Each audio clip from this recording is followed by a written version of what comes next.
Ici Satou. Le mot « enchère » me fait penser à un endroit où œuvres d'art et bijoux sont vendus à l'élite à des prix exorbitants. Difficile d'imaginer comment quelqu'un peut payer 2, voire 10 fois plus que ce qu'un homme d'affaires moyen pourrait gagner en une vie, pour un seul objet. Nous vous attendions, Seigneur Kuro. Lorsque j'ai utilisé mon sort de magie spatiale, Retour, pour me téléporter à la compagnie Eshigoya, la directrice m'a accueilli d'une voix aiguë et tendue. Au lieu de son air habituel de femme d'affaires, elle portait la robe élégante d'une noble. Elle ressemblait à celle dont la fille d'un comte s'était vantée au goûter la veille. En consultant Mara, j'ai vu qu'elle provenait du même atelier. Une seule robe coûtait la somme exorbitante de 30 pièces d'or, mais ce n'était pas une somme excessive compte tenu du salaire annuel de la directrice. Allons-y, un instant, s'il vous plaît. Alors qu'Elutérine attendait la main gantée de blanc pour me prendre le bras, la voix aigre de Tifalisa l'arrêta net. Venant à la vente aux enchères, elle portait une robe similaire à celle de la directrice au lieu de son uniforme de la compagnie Eshigoya. Lorsqu'elles se tenaient côte à côte, l'une aux cheveux argentés, l'autre aux cheveux dorés, c'était une image magnifique tout droit sortie d'un conte de fées. Directrice, vous avez oublié l'affaire de son Excellence le Premier ministre. Je m'en souviens. Miss Manager s'éclaircit la gorge sous le regard glacial de Tifalisa. Et le Premier ministre? J'avais prévu de vous le dire une fois que nous serions installés à nos places VIP pour la vente aux enchères. Êtes-vous sûr que vous n'étiez pas tellement excité à l'idée d'un rendez-vous avec Lord Kuro que vous l'avez oublié?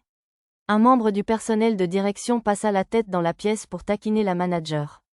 Cela lui valut un regard noir, qui la fit courir dans la pièce voisine en s'écriant en plaisantant. « Oh, c'est flippant !» La manager Elutérina agita frénétiquement les mains, le visage rouge vif. Franchement, ne pourrait-il pas prendre ça plus au sérieux? Nous allons bientôt nous rendre sur le champ de bataille. Vous pourrez vous réjouir après avoir rempli vos devoirs. Bien sûr, je vous servirai de tout mon cœur. Pour une raison inconnue, la réprimande fit rougir son visage d'un rouge encore plus intense. Elle devait avoir pris le mot « devoir » d'une manière étrangement perverse. Seigneur Kuro, avec votre permission, je transmettrai le message moi-même.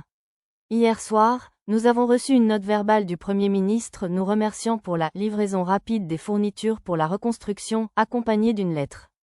Sans laisser le temps au directeur de prendre la parole, Tifalisa me transmit d'un ton sec le message du Premier ministre. Le contenu de la lettre était similaire à celui de la note verbale, mais avec un ajout important. Elle dit qu'il nous paiera par mandat immédiatement convertible en espèces. Le Premier ministre devait savoir que nous récoltions des fonds pour la vente aux enchères. C'était un homme attentionné pour un tel ponte. Eh bien, nous ne voudrions pas que la gentillesse du Premier ministre soit gâchée. Allons faire un tour à la Guilde du commerce. J'étais sûr qu'il avait fait envoyer l'argent à la Guilde du commerce pour nous rendre service. Je visitais la Guilde du commerce avant de me rendre à la salle des ventes, accompagnée d'Elutérina et de Tifalisa. Sina, tu es par ici? Dépêchez-vous, messieurs. Pochi vous régalera de brochettes aujourd'hui. J'entendis des voix familières venant de l'extérieur du wagon. En regardant par la fenêtre, j'aperçus Tama et Pochi avec un petit groupe d'enfants, qui couraient partout et achetaient des encas. Un peu plus loin, Lisa et Nana surveillaient les enfants. Mia les accompagnait, accompagnée d'un monsieur qui devait être le musicien avec qui elle se produisait au music hall. Mademoiselle Maître Lulu, ce wrap à la viande est tout simplement délicieux. Qu'est-ce que vous dites? Il faut commencer par des bonbons au blé, mon pote. Lulu était coincée entre un chef de la compagnie Eshigoya et Neruleru, tous deux bavardants. Arisa semblait s'amuser avec eux aussi. Avez-vous vu quelque chose d'intéressant, Seigneur Kuro? Non, j'ai juste aperçu le conseiller Arisa, Neru et les autres, c'est tout. Je me détournai de la fenêtre pour répondre à la question du directeur. Peu après, la calèche franchit le portail bondé et s'arrêta devant la zone de débarquement. De nombreux hommes et femmes, masqués et voilés, étaient présents. Seigneur Kuro, par ici. En entrant dans la salle des ventes, nous avons aperçu une employée d'Eshigoya qui sautillait et nous faisait signe. Alors que nous avancions, une petite fille chevauchant un loup de pierre s'effrayait un chemin à travers la foule. Luna, combien de fois t'ai-je dit de ne pas monter le loup de pierre à l'intérieur? Oh, mais j'aime bien comme tout le monde me regarde quand je monte ça. L'employée semblait indifférente aux réprimandes de son responsable. Tu la puniras plus tard. Sur ce, je laissai l'employé nous guider. Nous franchissions le portail soigneusement gardé et suivions un couloir étroit et sinueux. Seigneur Kuro, c'est ici. Le comptoir des expositions spéciales. J'attendais votre arrivée, monsieur. Mademoiselle Luna vous a tout expliqué. Nous allons analyser et accepter chaque objet dans l'ordre de la liste. J'avais déjà remis la plupart de nos objets à vendre, mais on m'en avait demandé quelques-uns le jour J pour des raisons de sécurité, comme des épées magiques. Un concierge aux cheveux argentés et 2 évaluateurs attendaient au comptoir, ainsi que plusieurs autres fonctionnaires. Le garde derrière eux était un chevalier chevronné de niveau 40. Veuillez déposer les objets sur cette table. J'ai sorti chaque objet dans l'ordre de la liste et je les ai remis. Puis il s'est retourné pour les remettre à l'utilisateur de la compétence analyse, assis à côté de lui. Qu'est-ce que le monsieur s'est raidi en voyant l'évaluateur affalé contre le mur. Son garde a dégainé son épée et s'est avancé devant le concierge. Bon, je suppose que je ferais mieux de m'expliquer. Cet homme est un voleur.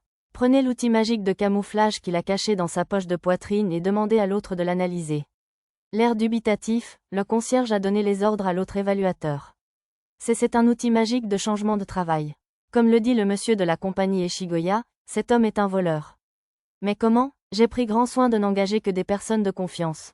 Contrairement aux fonctionnaires stupéfaits, le concierge frappa rapidement dans ses mains pour attirer l'attention de tous et donna des ordres, envoyant un garde ligoter le voleur et le traîner hors de la pièce. Ça semblait un peu excessif, mais bon, pas de pitié pour les voleurs. En fait, il y en a peut-être d'autres. J'ai effectué une recherche sur la carte, limitée à la salle des ventes. 1, 2, 3. Plusieurs points apparurent sur ma carte pour indiquer les criminels. Je n'allais pas laisser des nuisibles tenter de s'emparer de l'anneau de prière censé sauver Arisa et Lulu de leurs gestes. Je vais aussi me débarrasser des autres nuisibles. J'ai inspecté le meilleur chemin vers mes cibles. Je devrais pouvoir y parvenir par magie. Utilisant clairvoyance et main magique pour trouver et ouvrir les portes fermées sur mon chemin, j'ai murmuré un faux chant et lancé étourdissement à distance sur les cibles que j'avais verrouillées avec ma carte. Je les ai projetées le long du plafond pour éviter de toucher qui que ce soit d'autre. Je voyais les tirs magiques guidés frapper les uns après les autres sur ma carte. 2 d'entre eux ont esquivé la première salve, une tentative de résistance inutile.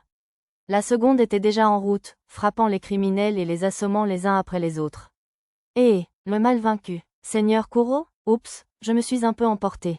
J'ai souri à la responsable pour apaiser son inquiétude.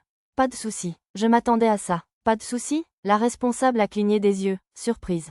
Oh, mince. J'avais accidentellement parlé sur mon ton normal au lieu de celui de Kuro. Laisse tomber, reste concentré. C'est vrai, je dois me calmer. J'ai regardé autour de moi le groupe choqué. Les fonctionnaires restaient bouche bée, alors je me suis adressé au concierge, plus posé.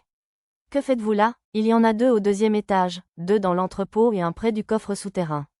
Allez les rassembler. C'est vrai, le concierge a donné l'ordre à ses subordonnés de les envoyer appréhender les criminels, puis s'est précipité au coffre lui-même. Franchement, ils auraient pu faire un meilleur nettoyage avant. Une fois le concierge revenu et ayant confirmé que tous les biens déjà soumis étaient toujours en sécurité, nous avons repris le processus de soumission. Nous nous sommes séparés de Luna et de son loup de pierre dans le couloir et avons suivi une ouvreuse jusqu'à la salle d'attente des participants de la noblesse supérieure. L'ouvreuse m'a cependant prévenu de manière détournée que l'utilisation de la magie était interdite dans la salle des ventes. Et voici le processus d'enchère pour la vente aux enchères. Bien que l'explication fût longue, elle n'avait pas grand-chose à retenir. Le seul point marquant était qu'il fallait déclarer à l'avance le nombre maximum d'enchères disponibles, et qu'il était interdit de dépasser ce montant. J'en avais déjà entendu parler par le gérant et Eleuthérina. Avez-vous des questions? Une fois qu'on aura gagné un objet, on pourra le récupérer immédiatement? J'avais quelques questions, mais celle-ci était la plus importante. Non, ils seront apportés à la zone d'échange au premier étage pendant les entr'actes. Une fois que l'enchérisseur aura récupéré son objet, il sera en sécurité. Soyez prudents, cela semblait être une mesure anti-vol. La vente aux enchères était divisée en 3 périodes de 2 heures d'enchères suivies d'1 heure de pause, pour un total de 9 heures. Si la pause m'a semblé longue au début, il y avait une bonne raison. On a frappé à la porte et une femme est entrée, accompagnée d'un garde. L'expert officiel est là. Maintenant, si vous le permettez, veuillez présenter l'argent que vous avez apporté aux enchères. Le directeur m'avait déjà expliqué pourquoi il était obligatoire de vérifier votre encaisse. Lors des anciennes ventes aux enchères, trop de gens enchérissaient plus qu'ils n'en avaient réellement, ce qui menait à des guerres civiles quasi civiles entre nobles. Une monnaie autre que celle du royaume de Shiga est-elle acceptée? Oui, à condition de l'avoir signalée à l'avance. Sur cette confirmation de l'ouvreuse, je sortis de ma boîte à objets des bourses remplies de pièces d'or et les empilai sur la table. Chacune contenait 1000 pièces d'or. Waouh! Impressionnant. Voilà donc la puissance de cette entreprise en plein essor qui sert déjà la famille royale. Les employés en attente dans la salle d'attente chuchotaient entre eux, captés par ma compétence, oui aiguë. Les ignorants, je continuais à empiler des sacs d'argent sur la table. Quoi? L'ouvreuse et les experts officiels commencèrent à me regarder, surpris. C'est bizarre, ils doivent voir cette somme d'argent tous les jours. Je n'avais plus de place pour les sacs d'argent sur la table et je me suis tournée vers eux. Tout ne rentrera pas sur la table. Puis-je mettre le reste par terre? Ni l'ouvreuse, ni les évaluateurs, ni même les employés et les gardes n'ont répondu, tous me regardant bouche bée. Il me suffisait d'un oui ou d'un non. Prenant leur silence pour un oui, j'ai laissé tomber d'autres sacs d'argent par terre jusqu'à ce que l'ouvreuse réagisse enfin. Attendez une minute, s'il vous plaît. Quoi, le sol est mauvais? Non, ce n'est pas le problème. La jeune femme, jusque-là raffinée, a commencé à agiter les bras avec une expression plus jeune et plus appropriée. C'était mignon, mais était-ce vraiment acceptable sur le plan professionnel? Combien de pièces d'or avez-vous apporté exactement? Environ 310 000. Pourquoi? D'après les recherches de la société Eshigoya, même les estimations les plus généreuses estimaient les nobles de la haute société à 100 000 pièces d'or au maximum. Sur cette base, les responsables et moi avons décidé d'un budget de 300 000 pour notre appel d'offres. Les 10 000 restants provenaient du paiement des matériaux de reconstruction et de l'argent offert par mes amis. La plupart des nobles, malgré leurs nombreux actifs, ne disposaient que d'environ 1000 pièces d'or en espèces. Vous envisagez d'acheter une ville entière? Hurla l'ouvreuse. Calmez-vous, je crains que vous n'ayez perdu vos manières. Je suis vraiment désolé. Les réprimandes du responsable calmèrent l'ouvreuse. De toute façon, je ne peux pas analyser autant de pièces. J'en prélèverai quelques-unes pour les inspecter. Pour l'instant, nous vous donnerons des billets correspondant au nombre que vous avez soumis. Sur ce, l'expert officiel prit 3 des 310 sacs pour commencer l'analyse.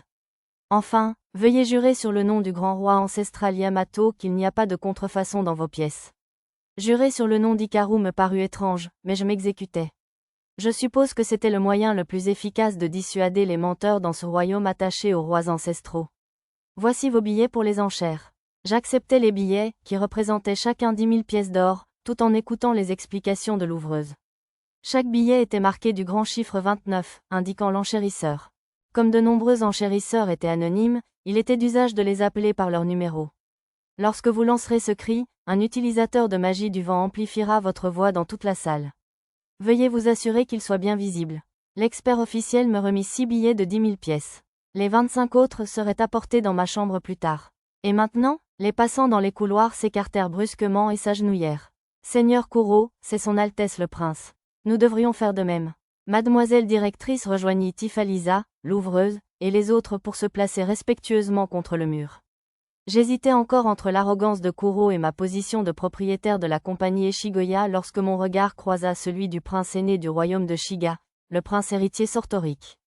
C'était un bel homme au visage intellectuel, qui paraissait avoir la trentaine. Ce masque et cette allure. Vous devez être le soi-disant Kuro, serviteur de sœur Nanashi le héros. En effet, je ne comprenais pas ce qu'il pensait au ton du prince. La réponse grossière de Kuro sembla mettre en émoi son entourage, qui s'écria de mon insolence. Le prince lui-même, cependant, ne sembla pas perturbé et leva la main pour les faire taire. Vous dites que vous ne vous soumettez à personne d'autre qu'à votre maître, Sir Nanashi? Je me tournai vers le prince en silence. HMPH, je laisse de côté votre impolitesse en guise de remerciement pour votre travail auprès des démons de Labyrinth City. Continuez à aider le héros à travailler dur pour notre royaume. Malgré la volonté du prince d'ignorer l'impolitesse de Kuro, il y avait une contradiction que je tenais à souligner. Je tiens à clarifier une chose. Je m'adressais froidement au prince tandis qu'il passait devant moi. Nous travaillons pour protéger le monde du danger. Pas pour le bien d'un royaume. HMPH. Tant que cela profite à notre royaume, peu importe. Le prince rit d'un rire méprisant et s'éloigna. Son entourage me fusilla du regard, que j'ignorais, car c'était une réaction compréhensible dans leur position. J'ai cru que mon cœur allait s'arrêter. Le mien aussi. Miss Manager et Tifalisa posèrent leurs mains au sol, poussant de profonds soupirs de soulagement. J'imagine que j'ai dû les inquiéter. Désolé, je m'en occuperai mieux la prochaine fois. Vu l'âge du roi, ce serait une mauvaise idée de gâcher ma relation avec son héritier. Une fois que les deux jeunes filles ont retrouvé leur capacité à se tenir debout, l'ouvreuse nous a conduits aux 29 sièges des nobles, attribués à la compagnie Eshigoya. De la hauteur des sièges des nobles, on pouvait admirer toute la salle des ventes. Elle était disposée en éventail, comme un amphithéâtre universitaire. Il y avait environ 300 places assises, les sièges des nobles où nous nous tenions dépassant à mi-hauteur du mur comme un balcon. Il y avait une trentaine de sièges au total. Il était difficile de voir les sièges adjacents des nobles à moins de se pencher au-dessus du balcon, mais ceux de l'autre côté et plus loin étaient clairement visibles. De fins voiles de dentelle entouraient chaque siège pour protéger l'intimité des enchérisseurs. On dirait qu'il nous reste encore un peu de temps avant le début des enchères. Je vous invite à boire quelque chose? Tandis que Miss Manager vérifiait l'heure sur sa montre magique, Tifalisa jeta un coup d'œil à la clochette placée à l'intérieur de chaque place réservée aux nobles, sans doute pour appeler l'une des servantes qui attendait juste à l'extérieur. Pas besoin, Tout en appréciant en secret la prévenance de Tifalisa, je tuais le temps en observant les sièges des autres nobles et en consultant le plan. Outre le prince, la famille royale occupait 3 autres places, dont le 5e prince. Le roi a vraiment beaucoup d'enfants, pensais-je en parcourant la liste. Il y avait 9 princes, dont 4 étaient déjà décédés. Le prince héritier, le 5e prince, le 8e prince et le 9e prince étaient en bonne santé, tandis que le 3e prince, Charoric, était en convalescence dans un monastère à la campagne. Il y avait encore plus de princesses, 13.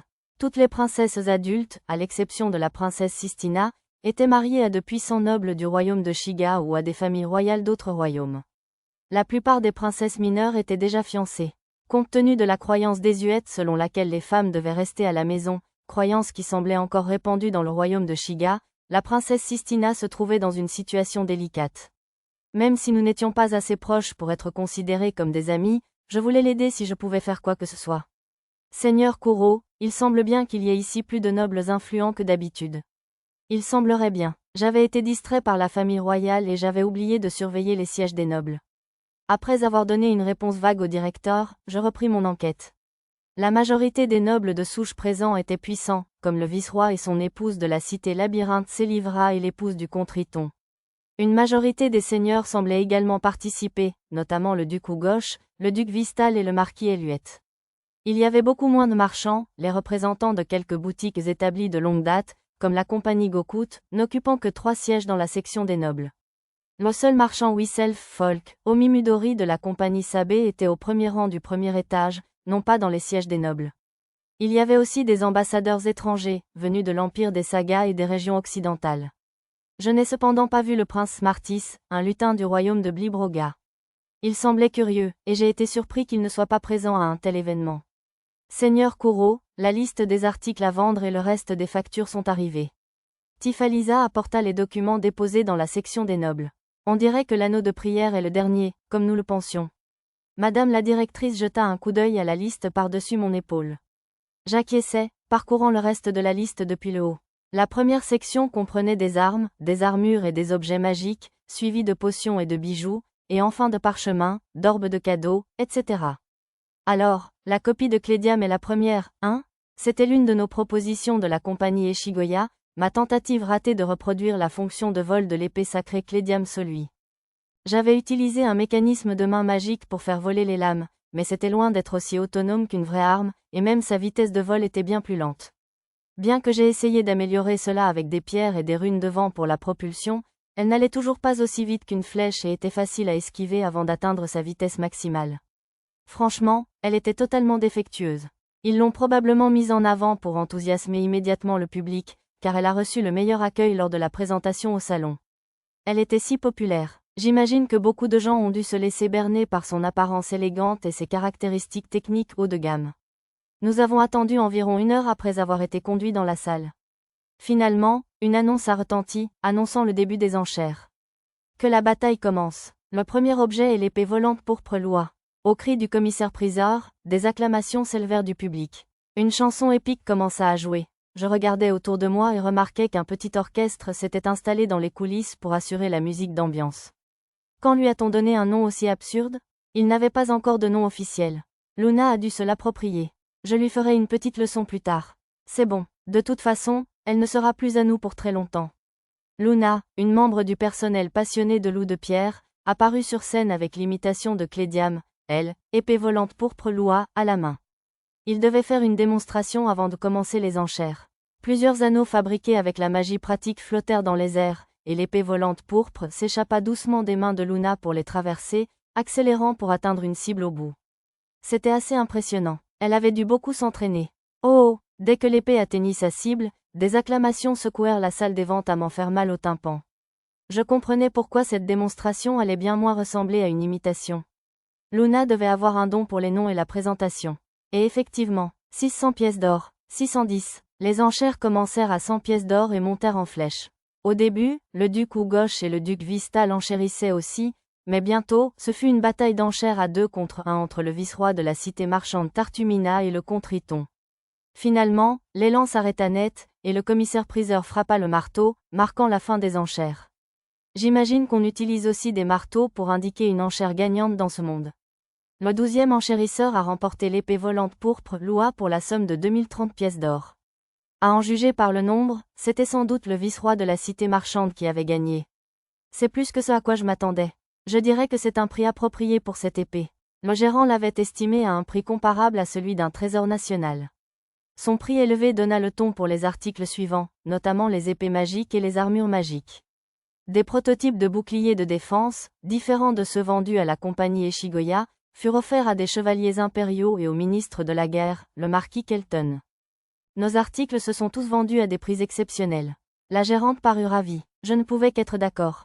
La plupart des prototypes d'armes et d'armures excentriques se vendaient en moyenne 500 pièces d'or, et même les 5 épées magiques plaquées de mithril produites en série, appelées épées de champion, dont plusieurs centaines étaient déjà en circulation, se vendaient entre 350 et 400 pièces d'or.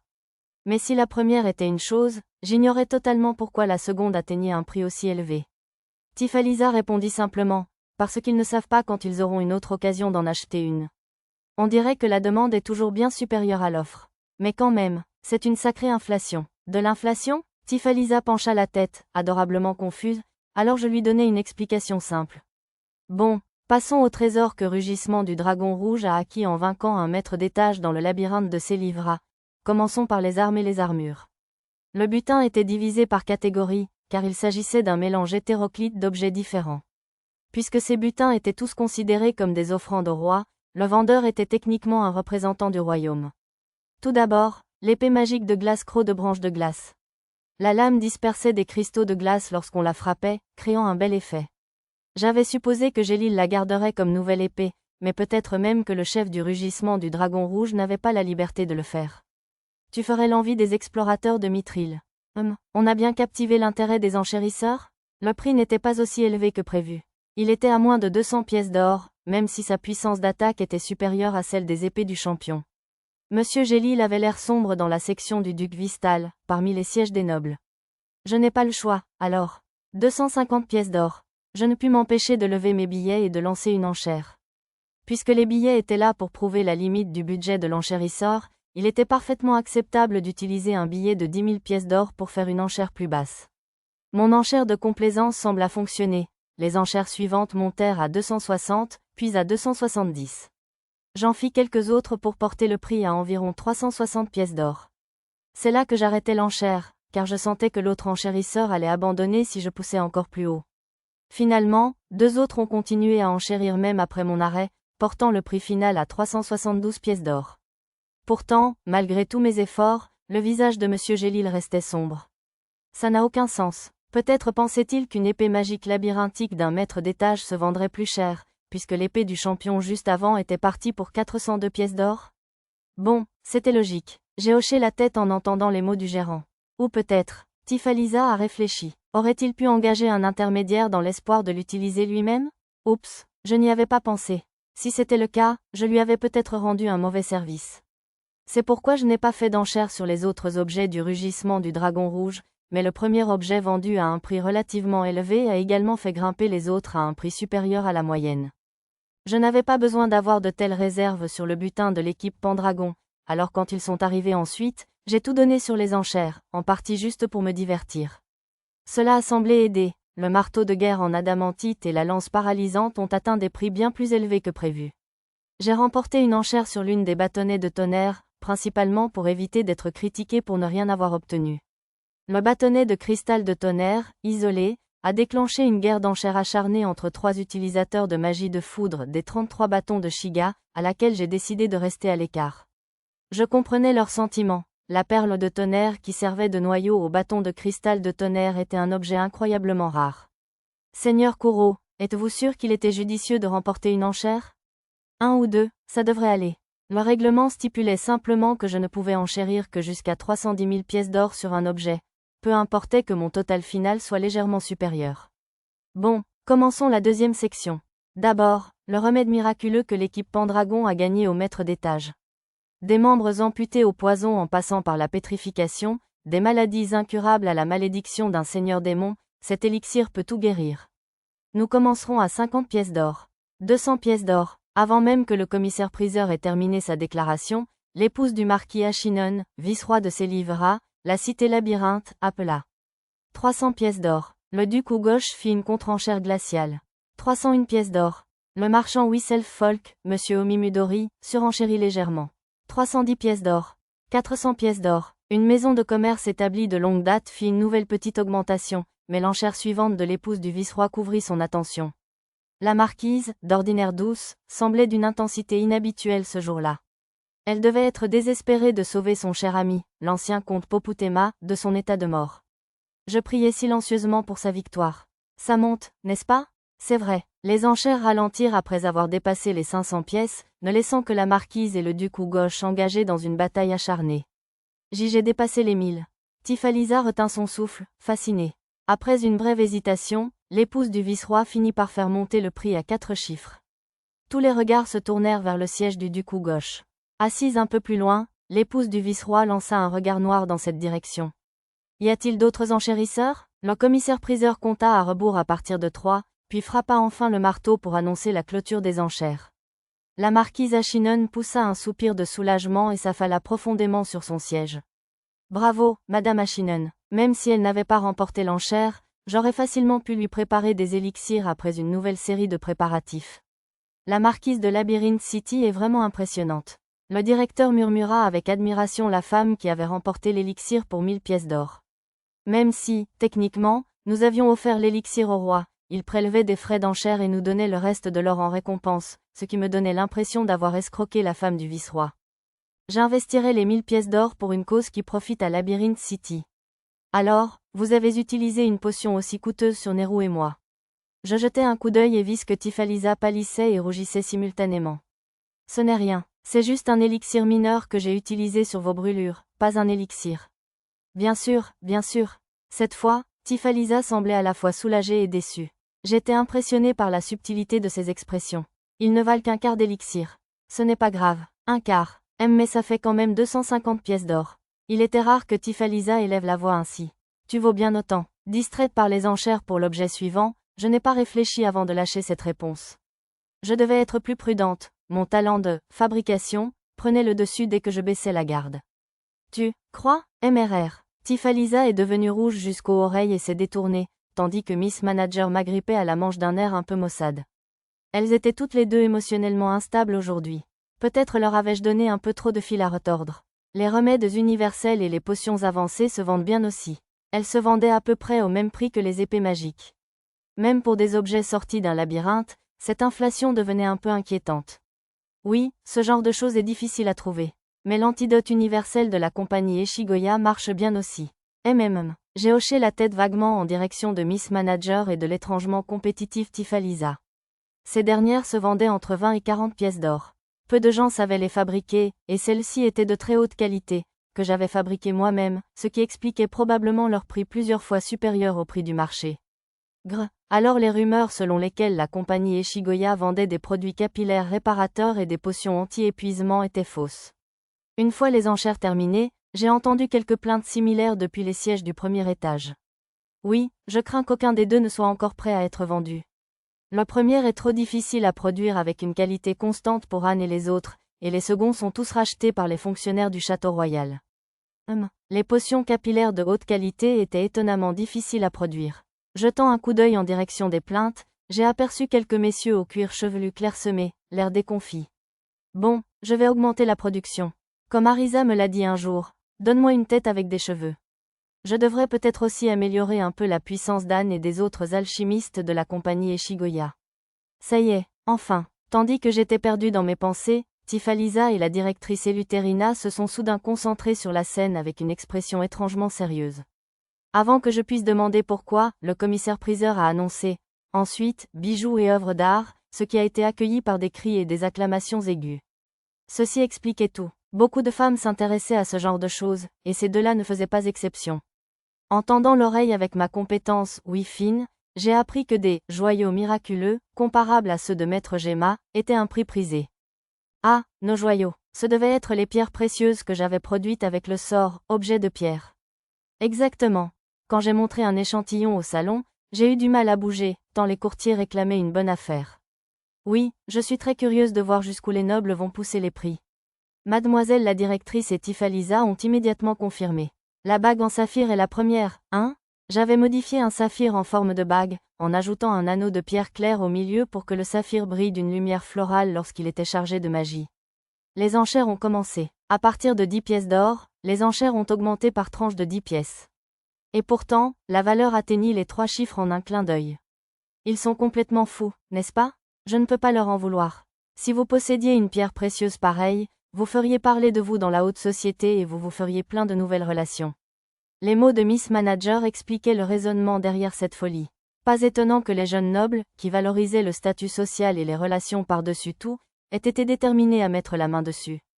Pourtant, je ne m'attendais pas à ce qu'elle soit vendue plus cher que les épées magiques. Le 17e enchérisseur a remporté la bague pour 503 pièces d'or. Le marteau s'abattit, suivi de l'annonce du commissaire-priseur. Il semblait que la gagnante de cette première manche soit l'épouse du comte Riton, très influente dans la haute société de la capitale royale. Les pierres précieuses suivantes furent toutes adjugées à des nobles de race, à des prix particulièrement élevés. La plupart d'entre eux ne coûtaient pas cher à produire, sauf ceux qui utilisaient des pierres claires et des diamants, mais cela ne semblait pas avoir d'importance. J'avais déjà promis de vendre des articles similaires à Madame Riton et à plusieurs autres. Mais comme ils étaient fabriqués sur commande avec les armoiries familiales, je ne voyais aucune raison de baisser le prix. Étonnant. Tout ça pour une certaine influence sociale? Ce n'est pas tout. Oui, tout le monde rêverait de porter une pierre précieuse comme celle-là au moins une fois dans sa vie. Tifalisa et Miss Manager poussèrent des soupirs d'admiration. Vraiment? Oh oui, dites-moi plus tard quel modèle vous avez préféré, alors. J'en ferai un pour chacun de vous. Vous en êtes sûr? Je le suis toujours. Je voulais les récompenser pour leur travail acharné et leur dévouement. De plus, ce serait assez facile de leur trouver des pierres précieuses à elles et au reste de l'équipe de direction avec un peu de magie. Hurrah! Eleuthérina, d'ordinaire raffinée, et Tifalisa, la calme, affichait un large sourire et se tapait même dans la main. Tandis que je les fixais, surpris par cette réaction inhabituelle, elles rougirent toutes les deux et retrouvèrent leur calme. J'étais simplement heureuse de les avoir rendues si heureuses, cependant. Tandis que j'observais avec tendresse la directrice Eleuthérina affichant un large sourire et Tifalisa luttant en vain pour dissimuler le sien, je restais attentif à la deuxième partie des enchères. Bien qu'il y ait eu quelques sculptures et peintures qui auraient probablement ravi Tama et Nana, j'ai dû les laisser de côté en raison des prix spéculatifs exorbitants. Je choisirais de jolis cadeaux pour elles dans une galerie d'art ou un magasin de peluches spécialisé. Et puis, enfin, la troisième partie a commencé. L'anneau de prière était enfin disponible. Ce serait le tout dernier, bien sûr, mais j'étais toujours intéressé par d'autres offres, notamment les parchemins et les orbes de cadeaux. L'enchérisseur numéro 310 a remporté le parchemin du pigeon d'invocation pour 20 pièces d'or. Même aux enchères, le caractère unique des parchemins signifiait qu'ils n'étaient prisés que par les amateurs, les militaires et les personnes liées aux ateliers de parchemin comme le vicomte Siemon. De ce fait, leurs prix n'ont pas grimpé très haut. Encore le numéro 310. Ils ont tout gagné sauf les 3 parchemins de magie fantôme. C'est peut-être le mandataire de Sir Pendragon? Tifalisa était perspicace, comme d'habitude. Elle avait deviné juste, l'enchérisseur 310 était le mandataire que j'avais engagé. J'avais donné un budget de 1000 pièces d'or pour acheter des parchemins et des orbes de dons. Les 3 parchemins de magie fantôme sur lesquels mon mandataire n'avait pas enchéri sont allés au vicomte Siemon, qui tenait un atelier de parchemin dans l'ancienne capitale. Au fait, il comprenait le parchemin de création de morts-vivants inférieurs que le groupe de Gélil avait obtenu du maître d'étage et 2 produits de M. Omimudori, invocation de fantômes inférieurs et invocation de morts-vivants inférieurs. Le prochain devrait être un peu plus populaire. Tu crois? C'est le sort de magie spatiale transfert de matière qui est censé déplacer de petits objets, non? Et comme il est à usage unique, je ne vois pas d'usage unique. Certes, cela ne servirait à rien pour combattre des monstres. Vous avez raison, il n'y a pas beaucoup d'enchères. Un dilettante monta jusqu'à 15 pièces d'or, après quoi les enchères se sont jouées entre mon mandataire et M. Omimudori. Ce Weaselfolk est à la tête de la compagnie Sabé, n'est-ce pas? J'ai entendu dire que le vicomte Pendragon lui avait déjà acheté des parchemins. Peut-être espère-t-il les revendre au vicomte? Dans ce cas, j'aurais mieux fait de laisser mon mandataire attendre que le prix grimpe. Je ne pouvais pas vraiment lui donner d'ordre dans cette situation, cependant. Je ne pouvais que regarder le prix grimper, et finalement mon mandataire l'a acheté pour 45 pièces d'or. Je suppose que même M. Omimudori n'était pas sûr que je lui achèterais un parchemin à ce prix-là. C'était le dernier des parchemins. Ensuite, il y avait les orbes de dons. Il s'agissait d'objets spéciaux sortis des coffres au trésor après avoir vaincu des maîtres d'étage, des objets à usage unique qui conféraient à leur utilisateur une nouvelle compétence.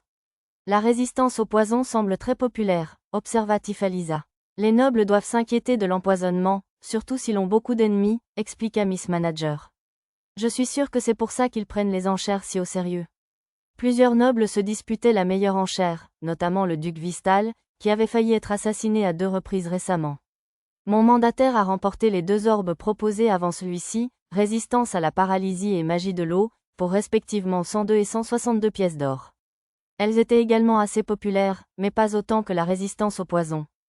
Avant la magie de l'eau, il y avait un orbe de magie de la lumière, vendu 319 pièces d'or, car c'était une compétence magique nécessaire pour un chevalier sacré. Ah, on dirait que les enchères sont terminées. 231 pièces d'or? Pas aussi cher que je le pensais. Si le prix montait encore, il serait plus rentable d'acheter des antidotes magiques, surtout que vos descendants pourraient aussi les utiliser. Cependant, ces antidotes n'étaient pas aussi efficaces. J'imagine que toute personne en danger aurait probablement voulu les 2. L'objet suivant est l'orbe de don ultime. C'est une compétence mythique qui n'a jamais été vue sous cette forme. Même à cette heure avancée de la journée, le commissaire-priseur était toujours aussi énergique. Ce n'est rien d'autre que... Il marqua une pause théâtrale, attendant l'attention de toute l'assistance avant de poursuivre. La preuve d'un maître épéiste, la seule et unique lame sortilège. WAOOO. Un chœur de cris à glacer le sang s'éleva chez les épéistes et les nobles intéressés par ce genre de choses. Je ne pouvais pas leur en vouloir.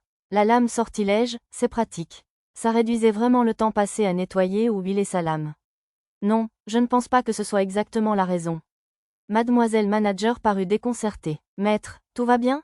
Arisa m'a contacté par le téléphone, un sort de magie spatiale. En fait, comme j'entendais de faibles bavardages en arrière-plan, ce devait être du talking tactique. J'ai entendu des cris stridents dehors. Ils ont déjà atteint l'anneau de prière? Non, c'était un orbe de lame magique. Le ministre militaire, le marquis Kelton, et le vice-ministre, le comte Bopan, échangeaient des offres à toute vitesse. Je suppose qu'aucun d'eux ne possédait la compétence « lame magique ». L'anneau de prière est le suivant. C'est presque l'heure, alors. Ouais, presque l'heure. Bientôt, je pourrai enfin libérer Arisa et Lulu de leurs gestes. Techniquement, je n'avais aucune preuve tangible que cela fonctionnerait, mais le pouvoir d'un dieu pouvait sûrement briser 1 ou 2 malédictions. Je crois en vous, maître. Maître, je crois en vous aussi. Les paroles d'Arisa furent suivies de près par celles de Lulu, puis tous les autres se sont joints à moi pour m'encourager. Merci, je promets de ne pas échouer. Jurant victoire, j'ai coupé la communication avec Arisa et les autres. Maintenant, je ferais mieux de contacter Hikaru avant que les choses ne s'enveniment. OUAIS. Maintenant, je peux utiliser la lame magique, aussi. Juste au moment où je terminais ma conversation avec Hikaru, j'entendis le marquis Kelton hurler de triomphe. Des larmes ruisselaient sur son visage tandis qu'il prenait une pose triomphante parmi les nobles. Il devait vraiment vouloir la compétence, lame magique. D'après les rapports précédents et les totaux obtenus jusqu'à présent, je crois que nous avons éliminé 5 ou 6 concurrents pour l'anneau de prière. Tifalisa me montra la liste. Elle avait soigneusement noté toutes les enchères gagnantes pendant tout ce temps. Bien, comme nous l'espérions. Au bout d'un moment, je réalisais que ce n'était pas suffisant et ajoutais « J'apprécie votre travail acharné, Tifalisa ». La mélodie de fond de l'orchestre passa d'un thème entraînant à un thème plus mystérieux. Un prêtre supérieur âgé et un jeune prêtre possédant la compétence « coffre à objets » apparurent sur scène. Il y avait 5 prêtres du temple Parion différents possédant la compétence « coffre à objets » dans la salle des ventes, probablement pour dérouter les voleurs potentiels. Seigneur Kuro, gagnons cela à tout prix. Bien sûr, j'ai hoché la tête fermement vers eux. Et maintenant, le dernier objet du jour. Une bénédiction divine mise en vente par le temple de Parion, un trésor légendaire qui incarne le mot miraculeux. Le commissaire-priseur a prolongé le débat, l'air extatique. On a compris, il suffit de commencer. Rempli de miracles comparables à la magie de prière, réservée aux plus grands archevêques et pontifes. C'est l'anneau de prière. Impatiente jusqu'à l'irritabilité, j'ai laissé les divagations du commissaire-priseur entrer par une oreille et sortir par l'autre. L'anneau de prière est scellé dans le coffre du sceau du dragon, qui ne peut être ouvert que par le grand prêtre du temple de Parion. Madame la directrice m'avait parlé du coffre-fort diabolique connu sous le nom de coffre du sceau du dragon lorsque nous discutions du vol de l'anneau de prière. Si on essayait de l'ouvrir sans connaître la séquence exacte, le trésor qu'il contenait serait emporté hors de portée. Alors, cher prêtre, si vous voulez bien. Le prêtre sortit de la boîte à objets un coffre cubique étrangement décoré et le tendit au vieux prêtre en chef, qui le cacha derrière les manches de sa robe tout en le manipulant. « Oh, regardez-moi ça, c'est si brillant !» s'exclama le commissaire-priseur d'un ton théâtral. « Quelle lumière éblouissante! Oui, c'est l'anneau de prière, dans lequel sommeillent les miracles célestes. Le prêtre en chef montra l'anneau à la foule. Mon écran de réalité augmentée confirma qu'il s'agissait de l'anneau de prière. J'y ai apposé un marqueur, par précaution. Juste à ce moment-là, j'ai vu une ombre sombre s'approcher du prêtre en chef depuis les coulisses, cherchant l'anneau. Un voleur. Seigneur Kuro, je l'ai. J'ai utilisé ma main magique toujours active pour tirer le voleur hors de l'ombre. Cela sembla déstabiliser la silhouette. Elle atterrit loin du vieux prêtre, heurta le sol et disparut. Voleur, appelez les gardes. Pendant que le commissaire-priseur appelait les gardes, le vieux prêtre rangea rapidement l'anneau de prière dans le coffre-sceau du dragon. Il contenait visiblement des objets d'une autre dimension, comme un sac de garage. Sur ma liste de marqueurs, l'anneau de prière se trouvait maintenant dans une zone sans carte. Craignant de le perdre de vue, j'en plaçai également un sur le coffre-sceau du dragon. Veuillez excuser cette intrusion indécente. Maintenant, commençons les enchères. Malgré l'incident, les enchères se déroulèrent comme prévu. Nous commencerons à 100 pièces d'or. Dès que le commissaire-priseur eut pris la parole, les enchères fusèrent du premier étage. Elles augmentèrent progressivement, de 1 à 10 pièces d'or. Je suppose que nous n'étions pas les seuls à être ici aujourd'hui pour cet objet précis. 500 pièces d'or. Juste au moment où les enchères dépassaient les 300 pièces d'or, une enchère fut lancée depuis les sièges des nobles. Cela fit grimper le prix encore plus haut. Lorsqu'il dépassa les 1000 pièces d'or, je levai ma carte. 2000 pièces d'or. Cela a provoqué une certaine agitation dans la salle des ventes. Doubler le prix sans raison apparente était peut-être un peu excessif, mais cela a suffi à intimider la foule. 2001 pièces d'or. 2200 pièces d'or. 2300 pièces d'or. 2301 pièces d'or. Les enchères se succédaient. Il y avait assurément beaucoup de concurrents qui se défendaient encore. L'ancienne compagnie marchande avait commencé à augmenter les prix par petites tranches, ce qui signifiait qu'elle allait probablement bientôt se retirer. J'ai continué à augmenter les prix de 100 pièces à la fois pour éviter de laisser la situation dégénérer et d'augmenter considérablement les enchères dès le départ. Il y a encore beaucoup de concurrence. En effet, le prix avait déjà atteint 3900 pièces d'or. Juste à ce moment-là, on a frappé à notre porte. Je vais voir qui c'est. Tifalisa s'est levée pour examiner notre visiteur maladroit. Pendant ce temps, j'ai levé ma carte et j'ai crié « 4000 pièces d'or ». Attendez une minute. J'entendis la voix alarmée de Tifalisa et des palourds s'approcher de moi. Notre visiteur impoli était un membre de l'entourage du prince. On dirait que les gens du prince n'ont aucune politesse. 4300 pièces d'or. Tiens, toi, c'est impoli de détourner le regard quand on a un invité. Résistant à l'envie de dire « Tu es quelqu'un qui parle », je le fusillai du coin de l'œil. Son Altesse veut l'anneau de prière. Ah oui, ce n'était pas vraiment une surprise. Il enchérissait depuis un moment. 4600 pièces d'or. Espèce de chien, tu ne m'as pas entendu? Quoi, ton maître t'a ordonné d'enfreindre le règlement pendant la vente aux enchères? N'appréciant pas la menace à peine voilée, j'allai droit au but, ne lui laissant aucune excuse. Ce serait une chose que le prince lui-même vienne me le demander pour une urgence vitale, mais je n'allais pas laisser passer une occasion de libérer Arisa et Lulu pour une absurdité vague. Comme si un noble prince pouvait faire une chose pareille. Alors, tu fais ça tout seul. 4800 pièces d'or. Je n'allais pas aider ce lèche-bot à marquer des points. Va-t'en, je n'ai rien à faire avec toi. Plébéien. Comment oses-tu te moquer du fils aîné du vénérable comte Imédion? L'idiot s'est jeté sur moi avec une épée. Sans me relever, j'ai saisi la lame entre deux doigts, je l'ai arrachée des mains et je l'ai frappé avec le bout de ma compétence, intimidation. Un peu agacé, je n'ai pas hésité. La pression à bout portant de ma compétence l'a fait s'écrouler au sol, l'écume aux lèvres. 5000 pièces d'or. Le nombre d'enchérisseurs diminuait. Le duc Vistal semblait avoir abandonné la compétition. Seigneur Kuro, vous allez bien? Ne vous inquiétez pas, je viens de mater un voyou qui m'a menacé. De toute façon, je ne l'avais même pas touché. 6000 pièces d'or. 6100 pièces d'or. Oh là là, vous atteignez votre limite? 7000 pièces d'or. Comme nous approchions de la ligne d'arrivée, j'ai augmenté l'enchère de 1000 pièces. Puis, j'ai jeté un coup d'œil et j'ai vu le visage affligé du gérant. Nerveux? Oui, eh bien, le prince Sortoric est un grand homme qui fait toujours passer le royaume en premier, mais il est aussi connu pour être impitoyable envers ceux qu'il considère comme des ennemis. Quel homme mesquin! Si vous voulez devenir roi un jour, vous devriez vraiment avoir assez de charisme pour transformer même vos ennemis en alliés, à mon avis. 7100 pièces d'or. Le prince refit une enchère. Il était pâle, comme s'il perdait pied. Contrairement à un roi, un prince ne disposait probablement pas d'une réserve d'argent illimitée. Alors, y a-t-il d'autres enchères? Le commissaire-priseur commença le compte à rebours. Je suppose que, pour le bien de la compagnie Eshigoya, je ferais mieux de me retirer. Seigneur Kuro. Oh, c'est horrible. Je tapotai doucement l'épaule du directeur et de Tifalisa, l'air mécontent. Maintenant, Hikaru, c'est tout pour vous. 10 000 pièces d'or. Aussitôt, Une voix claire retentit du premier étage de la salle des ventes. Quoi, ma compétence, oui aiguë, capta le cri de surprise du prince. Dernières enchères, 10 pièces d'or.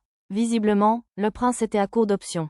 20 000 pièces d'or. Putain, vous. L'enchère enjouée d'Hikaru fut accueillie par un cri étranglé du prince, penché au balcon. Levant les yeux, Hikaru le remarqua et lui fit un signe de la main désinvolte. Déduc Mitsukuni. Qu'est-ce que tu fais là-bas? Le murmure du prince ne parvint probablement pas jusqu'aux oreilles d'Hikaru. Y a-t-il d'autres enchères? Aucune? Le commissaire-priseur semblait affligé, probablement à cause du cri du prince. Eh bien, s'il n'y a plus d'enchères, je lance le compte à rebours. 3, 2, 1, il n'y a vraiment plus d'enchères? Le prince lança un regard furieux au commissaire-priseur, le visage levé. Tiens, ce n'est pas sa faute. C'est vendu, alors, l'enchérisseur numéro 325 a remporté l'anneau de prière pour 20 pièces d'or. Le commissaire-priseur était si perturbé qu'il en oublia de prononcer la partie des 1000. Un fonctionnaire accourut et lui murmura à l'oreille, l'obligeant à se reprendre. Des excuses. L'enchère gagnante était de 20 000 pièces d'or. Mission accomplie, Ichiru. Merci, Hikaru. Je suppose qu'on n'avait pas besoin de ces 2 millions de pièces, finalement. Sans blague, ça ne s'est pas passé comme prévu, mais tout est bien qui finit bien.